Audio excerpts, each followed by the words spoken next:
Welcome to the Growth Factor.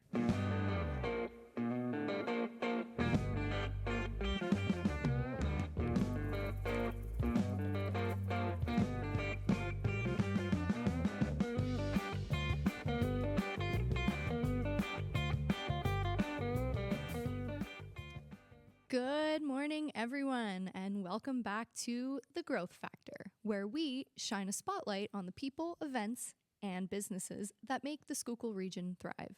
I'm your host, Sierra Abershinsky, along with Tony Merchulinski, and today we're doing something a little bit special. So it's New Year's Eve, and as we prepare to close out this year, we're going to take a moment to reflect on everything that's happened here in Schuylkill County as the Schuylkill Chamber of Commerce. From exciting events and new initiatives and projects that we've been working on to the connections we've built and the milestones we've achieved, it's for sure been a year to remember. So whether you're a business owner, community leader, or someone who just loves staying connected to our community, this episode is for you. So let's take a look back on what made this year so incredible and remarkable. Grab your coffee, your Red Bull, your tea, settle in, and let's dive into a 2024 recap of the Schuylkill Chamber. Tony, how are you this morning? I'm doing great. New Year's Eve is always great because you got football. And this year it's even better because we have the 12-team college football playoff. And Penn State's playing tomorrow. So, that's great. But, looking back at the year at the Chamber, we've only been here since May, but surprisingly enough, we've been here for the majority of the year technically. And we've got to see a lot of the events and a lot of the programming and everything that we do here. And we've also got to see some new things, like the Here We Grow bus tour. That was a newer initiative that we aimed for and we were able to get done. And hopefully that leads to bigger and better things with agribusiness in Schuylkill County eventually.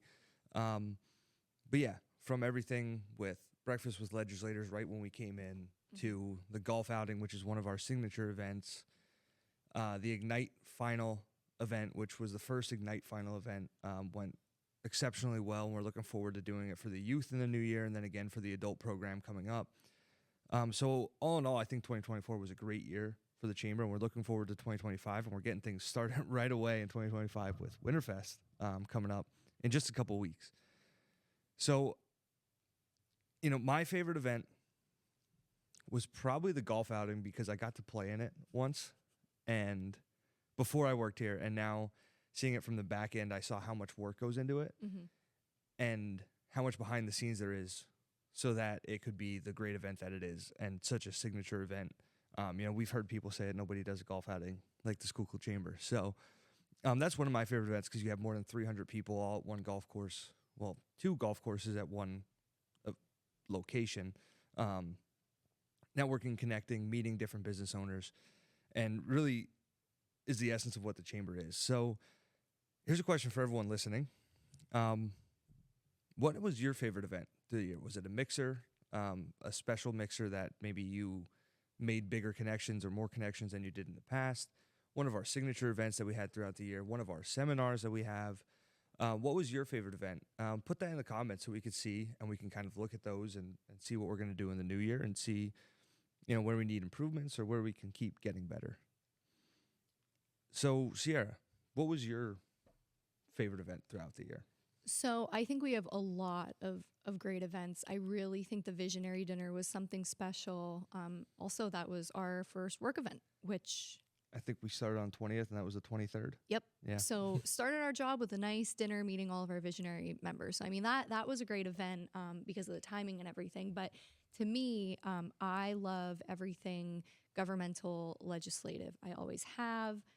So to me, our Business Executive Forum, hands down, was a super special and standout event because it brought together key leaders, decision makers, voices from our business community in such a powerful way.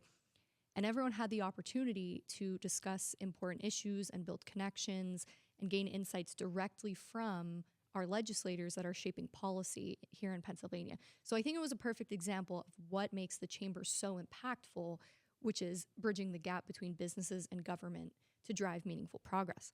And events like our Business Executive Forum with our legislators remind us of the achievements that we can all accomplish when we come together. whether this is aligning our goals, sharing ideas, or working towards solutions that matter for our businesses and our community as a whole. So as we reflect on that progress, I think it's a great time to think about where we're headed next. So a new year brings obviously fresh opportunities to set goals, make plans, and take business to the next level. Yeah, and you're talking about our breakfast with legislators and all of the work we do, our government affairs and everything. I just wanted to mention, I thought about this, the PACP day down at the Capitol where we were with Representative Barton, Stair, Wattrow, Twardzik, and Senator Argel. Made a lot of great progress there, meeting individuals at the PA Chamber, and it's just a great event. Another one that we get to do, especially during the summertime. So, like Sierra said, new year, new opportunities.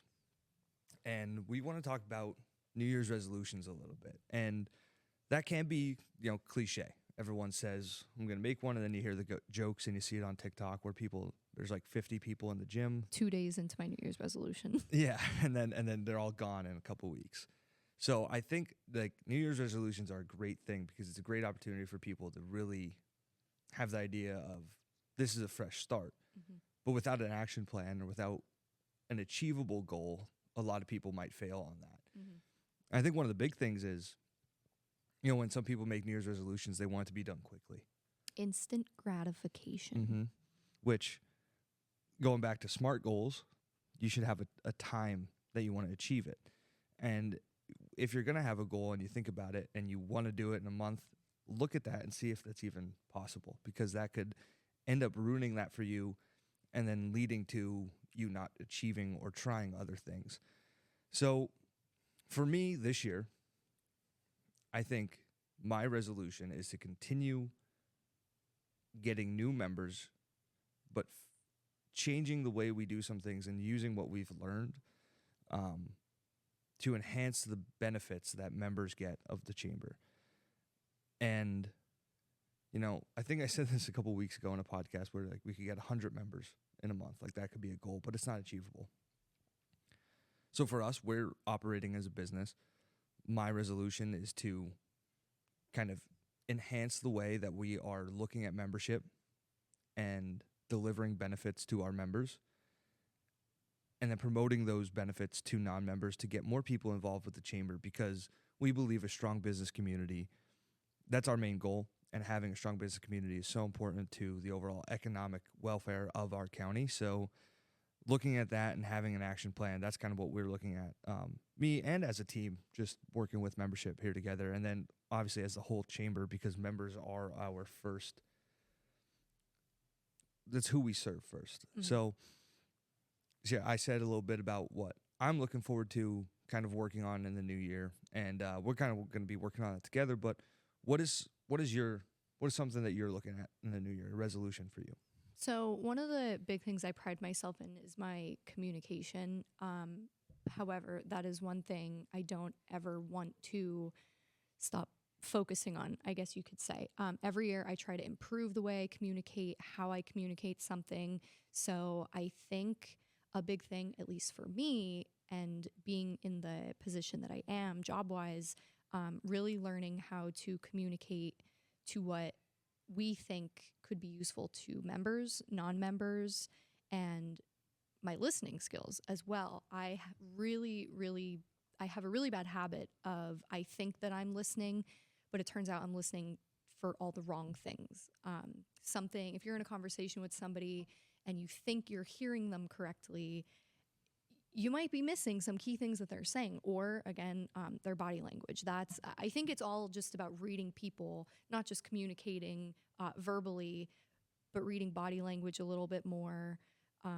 That is a big thing for me. When you're out communicating with people and visiting people, I think it's really important that you establish a good level of communication between one another. And I need to get used to communicating with different people that have different styles. So that's a big thing for me, and to make sure that we're doing an effective job as the membership team here at the chamber. You know, it's something I heard. It was my freshman year at college. I went to Muhlenberg and we did this. It was a program called The Program. It was a military book written by Navy SEALs and ex-Marines that our football team went through. to kind of build better leaders and be held more accountable. One of the things that they said was a lot of people think they're listening, but a lot of people are listening to respond and not listening to understand. That's a good point. So Yeah. I think that's really important with us because with non-members and members, we need to listen to understand what they want to get out of their membership, and how the chamber can actually help and promote your business and business growth in Schuylkill County. So, just listening to understand rather than always listening to respond, which, that could be a problem a lot of times in like the modern age with social media and everything, because responses are so quick and all of that. But, maybe that's another episode that we can get into. It is. One of my favorite things I was ever told, and this was more just a life lesson, when I remember I had an argument with somebody and I raised my voice, and for some reason that what I was saying was not going through to them. Like they weren't processing what I was saying. And that was pretty much the turning point of where I'm like, okay, if I'm yelling, they are not going to hear me anymore. I just have to change the way I'm communicating. So not raising my voice, but maybe trying to get my point across in a different way. So that one really hit home for me. Just because you're talking louder or yelling isn't going to make that person hear you anymore. So Me and my brother got in an argument this week about Western Pennsylvania and Eastern Pennsylvania because I said that I'd be a Eagles fan rather than a Steelers fan. I'm a Dolphins fan, so my Pennsylvania fandom, I guess, goes to Philly. But I was trying to say that Western Pennsylvania was a completely different state than Eastern Pennsylvania in terms of culture and everything. And he disagreed with me. And, we're Italian household, so there was yelling. But then at the end of it, we just we realized that we were both saying the same thing in different ways and felt pretty dumb about it. But we agreed at the end, so that's all that matters. So as we wrap up this special New Year's Eve episode, we at the Chamber just want to take a moment to thank each and every one of you for being a part of this journey with us and listening into the Growth Factor podcast, whether you've been listening since the first episode, a supporter of the Schuylkill Chamber of Commerce, or just someone tuning in for the first time. I mean, this would be a good episode too. We're excited to have you, and we're really looking forward to continuing this podcast and seeing what comes in the new year. So this year has been filled with a lot of challenges, growth, and so many reasons to celebrate, and we're so grateful to have shared it with you.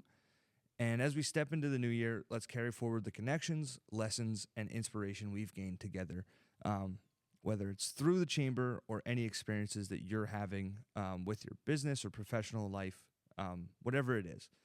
So here's to making 2025 a year of bigger dreams, bold moves, and meaningful progress for all of us, both as individuals and a community. So from all of us at the Schuylkill Chamber of Commerce, we wish you a safe, joyful, and prosperous new year. Thank you all for listening, and we'll see you next year on The Growth Factor. This has been... Oh, wait. No. It's always a great day in Schuylkill County. And this has been The Growth Factor.